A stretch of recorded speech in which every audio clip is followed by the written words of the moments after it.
Good day, everyone. This lecture is going to be on the things that you need to know about magnetism as we kind of get towards the end of the year.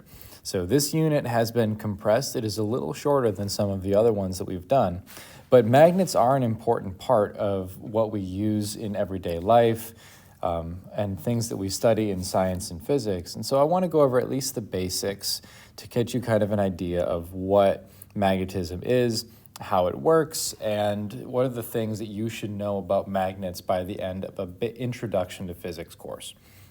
And so let's just kind of start with the basics here and define a magnet. We've all seen magnets. We've got magnets on our refrigerators, compasses, we're familiar with horseshoe magnets, etc. But a magnet is going to be defined as anything that carries a fixed magnetic field around it. This is a magnetic field that's going to impact and influence the behavior of other magnets by creating a magnetic force between the two objects. So this magnetic field is a region around whatever magnetic material that we're working with, or a moving electrical charge where there is going to be this force of magnetism. And that could be the force of attraction, or it could be a force of repulsion, depending on how we've got everything set up. There are a couple of different types of magnets that you should be aware of. The first one is permanent magnets. These are things that are magnets all the time. They are permanent. The second type of magnet is called a temporary magnet. This is the kind of magnet where it might be magnetic for a short bit of time, then it loses its magnetism. These typically have to be kind of recharged or reinduced as magnets over time. Otherwise, they become just non-magnetic, normal metal. And then our last category is going to be what we refer to as electromagnets. These are objects that are magnetic only when we have an electrical current flowing through them. And so these are magnets that you can easily turn on and off. For right now, we're going to be mostly focusing on permanent magnets. We'll move on to temporary and electromagnets later, but as we kind of establish the basics of magnetism, let's just focus on permanent magnets.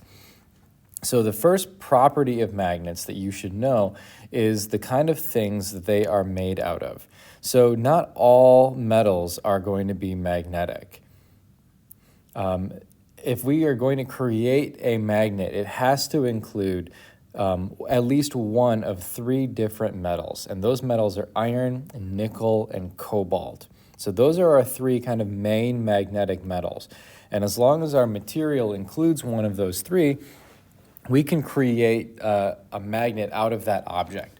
So for instance, you can magnetize steel. It is possible because steel has iron inside of it. It's not entirely made of iron, but it has iron in it. So same thing with nickel and cobalt. They are able to be magnetized, even if they're in an alloy form, which means they've got other types of metals mixed in. So once you've got your kind of magnet created, it's going to show off a couple of different characteristics depending on what are called magnetic poles. So magnetic poles are represented by this bar magnet up here. You can see that I've got kind of a south pole and a north pole. I'm going to go ahead and flip to something a little bit more visible, like maybe black. And so the S on this magnet stands for south, and the N on this side stands for north, and so we refer to these as magnetic poles. They are the place on the magnet where magnetic material is going to get attracted. It is the strongest point of magnetic attraction in the field. They are always near the ends of a bar magnet, and they are always in equal strength. So the south end and the north end of a magnet are always going to be equally powerful.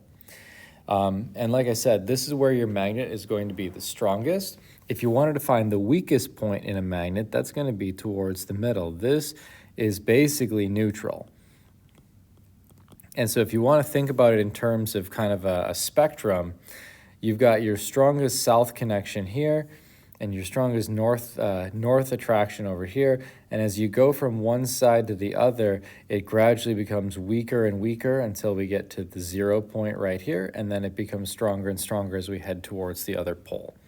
So we're always going to wind up with these north and south poles on our magnets, and those are going to be the strongest spaces where we can find our magnetism, or where our magnetic field is affecting things. And so kind of carrying on with that properties of the north and south poles, if we allow a magnet to just kind of hang or be at rest in one place, it'll naturally align itself to Earth's magnetic field. So Earth as a planet has a massive magnetic field around it, and all other magnets, when allowed to, will align itself with that magnetic field. So that means that we are able to use magnets as a compass because they'll always tell us where magnetic north is. Now, magnetic north is not always the North Pole. Magnetic north on the Earth wanders a little bit. Every year it moves a handful of miles, but we know it's almost always towards the top of the planet. And so therefore, unless you're in like northern Canada, your compass is always going to help you find which direction is north. So magnets can be used as compasses because they align with Earth's natural magnetic field.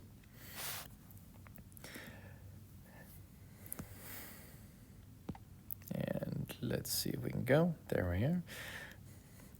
So kind of keeping up with this idea of magnetism and poles, if the north pole of a magnet is brought near the north pole of another magnet, they're going to repel. This is kind of the beginning of the idea that in magnetism and electricity, like charges or like poles are always going to repel and opposites are always going to attract.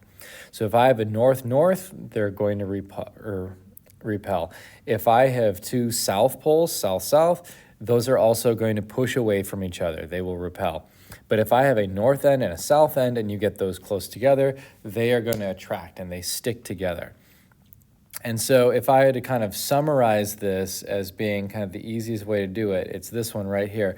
Like poles repel, opposite poles attract, and the force between those poles decreases as the space between them increases.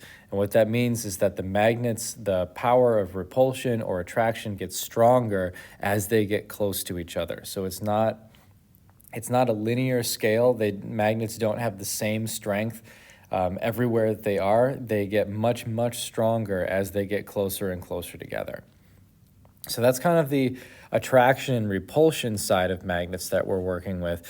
And if I wanted to show you kind of a way of visualizing it, this is a bar magnet. And this diagram shows us what are called field lines.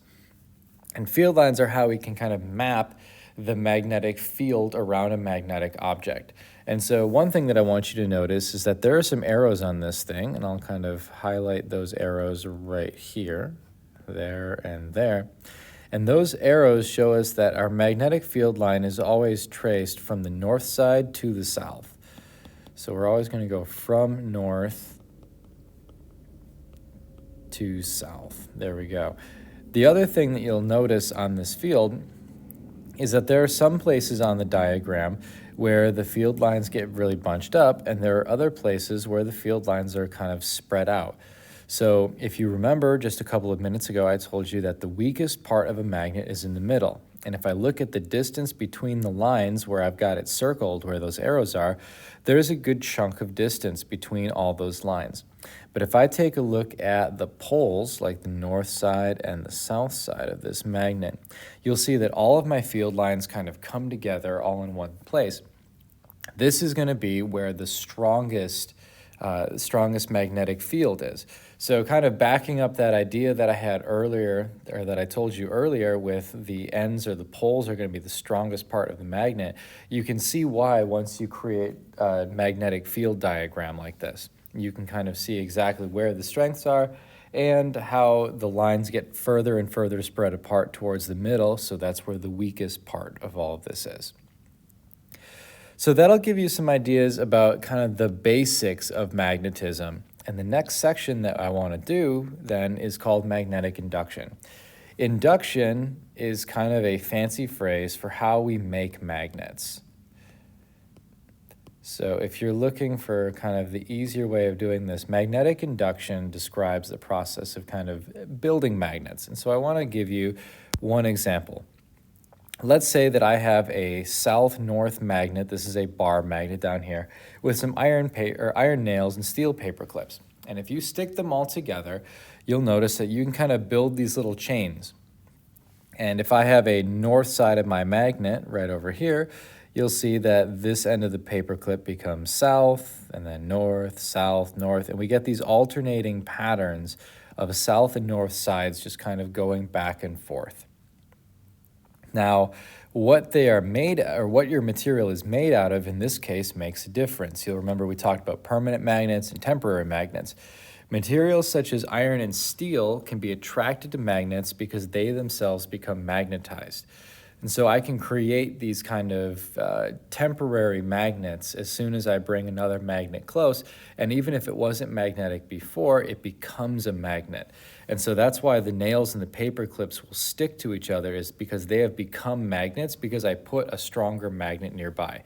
And this is what we call magnetic induction. So basically taking a magnet and using it to make other things magnets.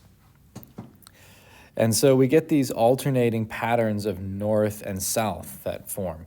So in each case, the induced pole nearest the magnet is the opposite of the pole at the end of the magnet. So if I have a big north end of a magnet right here, both of the induced poles will then be south. So we're always going to get that north-south alternating pattern. And the attraction between the north and the south poles, between those unlike poles, is what's going to kind of stick everything in place.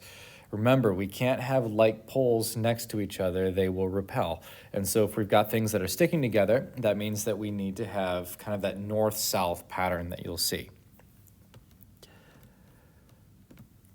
Now, what happens after we kind of remove the original magnet, this is where the material becomes really important. So steel and iron are going to behave differently when pulled away. I'll scratch that. That's not supposed to be there. When simply pulled away from the magnet. So steel becomes what's called a permanent magnet. Steel will keep its induced magnetism after I remove it from the powerful magnet that we were using to create the magnet. It stays magnetic. And so steel is a good example of a permanent magnet. Iron, on the other hand, iron is what we call a soft material. And iron loses all of its magnetism the moment it's not in contact with the other magnet. And so this is what we refer to as temporary magnets. So it's only a magnet when it's in contact with another magnet. Steel, on the other hand, stays a magnet even after you pull it away. And so what we get is this kind of new property of magnets, that magnets will always create magnet or attract magnetic material by inducing magnetism in them. In some materials like steel, magnetism is permanent. In others, like iron, our magnetism is going to be temporary. And so this is what we will refer to as something being ferromagnetic. So magnetic materials, we're already kind of familiar now with what it means to be a magnet. Steel is going to become a magnetic material because it's mostly made of iron. Strongly magnetic metals like this are called ferromagnets, and they are described as being either hard or soft depending on how long they can keep their magnetism. So if I want to talk about a hard magnet, hard magnets are the ones, are difficult to magnetize. They require a little bit more work. But once they are magnetized, they will hold onto their magnetic field. So my previous example of this was steel. Steel is a great hard magnet. It works very, very well. It's difficult to magnetize at first, but once you get it magnetized, it will hold on to its magnetism. So if you see normal bar magnets that are being passed out in class, or any other magnetic example where it stays a magnet, like your refrigerator magnets, those are going to be made primarily of steel or some kind of steel-adjacent material that's going to be a hard magnet. Now, if I want to deal with just a temporary magnet, then we go to what are called soft magnets. So soft materials, or soft magnetic materials, I should say, such as iron, are relatively easy to magnetize, but their magnetism is only temporary. And what this means is that we can quickly turn these things on and off from being magnets by putting another magnet nearby or putting one in a magnetic field. And that's why we use these as the cores of electromagnets and transformers, because it allows us to build magnets that can be quickly turned on and off with the flip of a switch. So magnets made of iron, nickel, and cobalt are also ferromagnets, because iron, the word ferro comes from the Latin prefix for iron, but we can get soft magnets or soft materials that are also considered to be ferromagnetic. And so that gets you kind of the idea between what's a temporary magnet, what's a permanent magnet, what kind of materials you should know. You should always know that steel makes permanent magnets and that iron makes temporary magnets. Now, the last kind of section that I'm going to go over today discusses what we can use magnets for. Obviously, we can use magnets to kind of stick things together, but I want to put this in kind of the greater context of electricity that we've already looked at. Because I did mention earlier that if I have a moving electrical field, I can create a magnet. And so this is where we talk about things like coils and transformers. And where we're dealing with transformers, no, we're not looking at like giant robots or anything like that. We're looking at ways to change how much electricity is flowing through a certain amount of space. So if I take a wire and I push an electrical current through that wire, it is going to create a magnetic field. It's a very weak magnetic field, only barely noticeable, but moving electricity through a wire is going to create a magnetic field. And that field has a couple of important features. The first one is that it's going to create a magnetic field diagram, kind of like the one that I showed you earlier for the bar magnet. The one for this one is going to look kind of like ripples in a pond. It's definitely, the ripples are closer together near the origin or near the wire, and they spread out as distance increases, which means that our field strength is also going to be closest when we are close to the wire. And as distance increases, that magnetic field gets weaker and weaker. And I can increase the strength of my magnet then by increasing the amount of current that is flowing through that wire. So if I can turn the current up, I can increase the amps in the circuit, I can get a more powerful magnet. And now, like I said, the electrical current is weak, the magnetic field, because of the current, is going to be weak. But we can get creative and use this property to create stronger magnets by causing those fields to overlap. And so this is what we refer to as a coil, or sometimes you will see it referred to as a solenoid. I'll typically refer to it as a coil, but you might see a test question referring to it as a solenoid. So wire coils play a really key role when we're dealing with magnets and electricity, because when we have lots and lots of wrapped up wire in the same place, all those magnetic field lines will begin to overlap and they create a much, much stronger magnetic field. So the more rotations or the more turns that I have in my coil, the more times that I've wrapped it around, the stronger my induced magnetic field is going to become. And you can see kind of these the field lines for a coil on this diagram. This is using iron filings near a turned on wire. And you can see that I've got all of these little field lines that are starting to form around the coil. And so the more turns that I have, the stronger those field lines are going to be, or I should say the more grouped up the field lines are going to be, which is going to give me a stronger magnetic field. And we can kind of figure out the direction of this field using something called the right-hand rule. So here is the right grip rule for magnetic fields, and the idea is pretty simple. If I was to give you a wire, you would use your right hand, and if you would grab that wire with your fingers while your thumb sticks straight up, you can use that hand position to figure out the direction of the magnetic field. Now, your thumb is always going to point in the direction of conventional current. So in this case, if my current is flowing upwards through the wire, if I had a negative down here and a positive up here, that would be the current. And so I've got my current flowing through my wire, my thumb points in that direction. That means that your fingers point in the direction of the rotation of that field. And so because the fingers are curling this way, my magnetic field is going to be in this direction, and it's going to rotate in that direction. I will usually put maybe one, maybe two right grip rule questions on the test. It's not super important until you get into more complex things with magnetism, but this is also one of a number of hand rules, whether it's right hand or left hand rules, that you will see in physics if you kind of go further into the discipline. So I wanted to kind of at least introduce it for you. Now, we can make magnets using coils as well. But first, I want to go over how to unmake a magnet, or how I can destroy magnetism using coils. And so there's three primary ways that I can destroy a magnet. And the first one is just simply just beat on it, right? If you just take a hammer and you just smack a magnet repeatedly, you will demagnetize that magnet. You'll kind of mess it up by adding all that kinetic energy into its structure. And so that will work. It's kind of the simplest, obvious answer. But yeah, you can just simply repeatedly strike a magnet with a hammer, and that will destroy the magnetism. The other thing you can do is you can heat a magnet to an extremely high temperature called its Curie point. And if you introduce that much thermal energy into the magnet, that'll also mess with its internal structure and cause it to stop becoming a magnet. And so that's two options that you can do. The last one uses that idea of a solenoid, or the coil that I mentioned previously.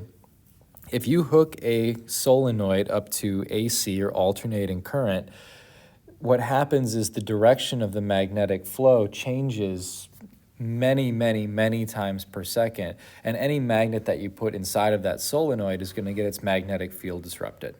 So there are kind of these three ways that I can destroy a magnet using these techniques. Now, the last kind of major topic that I want to do then is how can we use magnets with electricity? We know you can use electricity to make a magnet.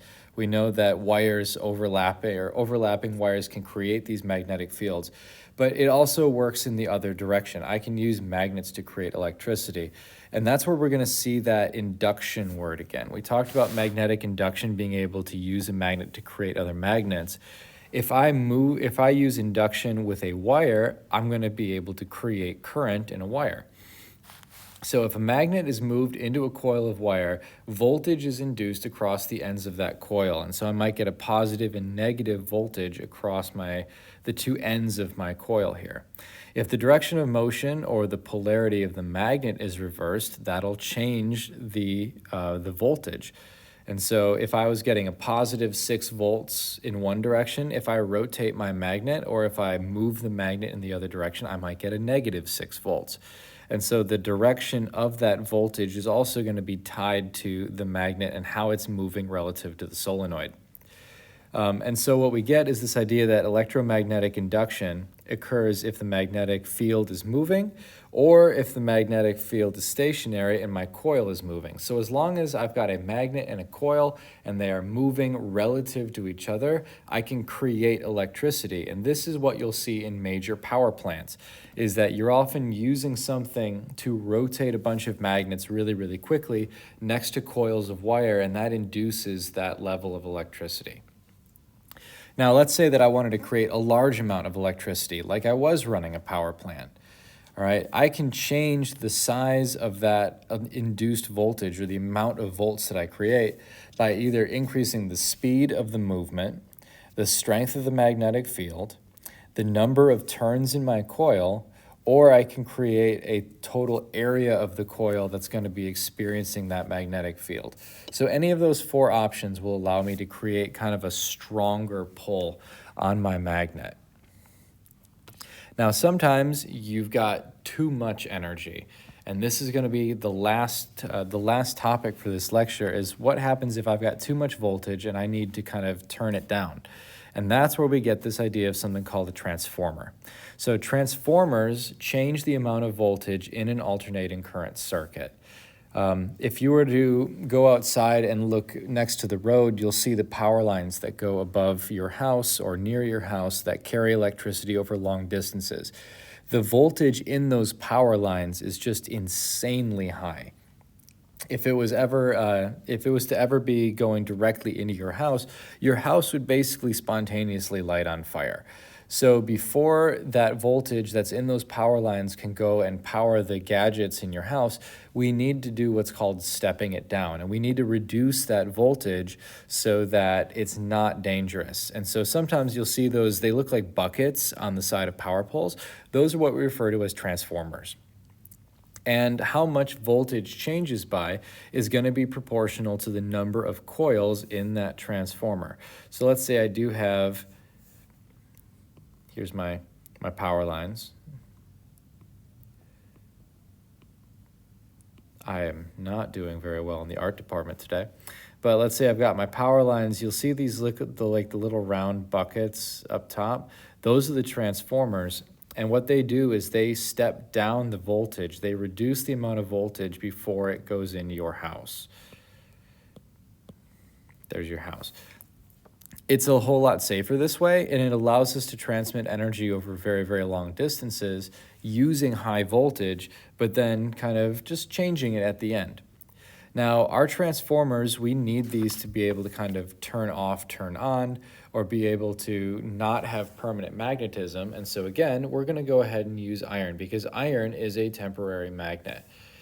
We can control the magnetism effect in iron much easier than if we were to use steel.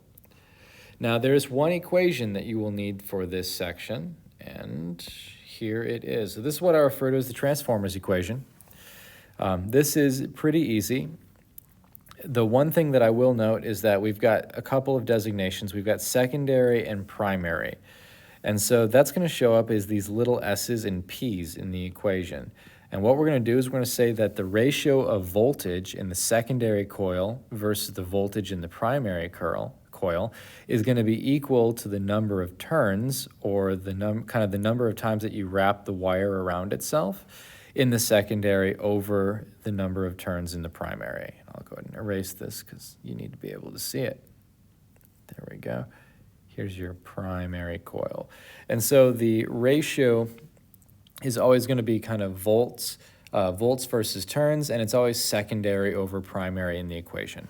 So to kind of wrap things up, I'll go ahead and give you a practice problem here. Let's say that a transformer has 50 turns on its primary coil and 100 turns on its secondary coil, and a voltage of 25 volts is connected to the primary. What is the voltage in the secondary coil?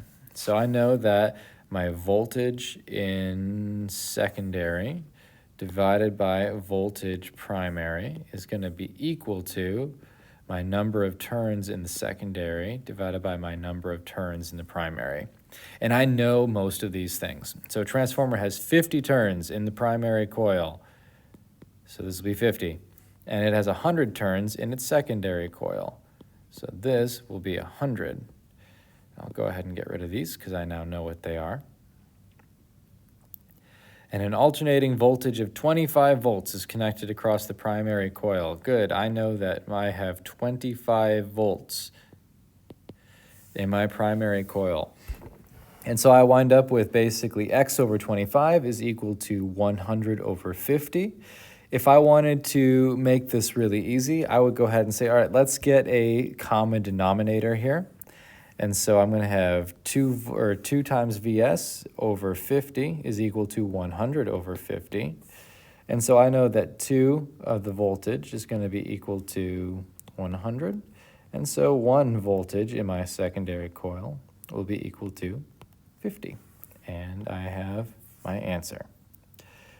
So that is the whole thing about magnets, whether we're talking about permanent, temporary, or electromagnets, how we can use them to generate electricity, kind of the rules for magnetic induction. I realize this was a lot to throw at you, but feel free to kind of take your time and get some practice with it, and I'll see you in class.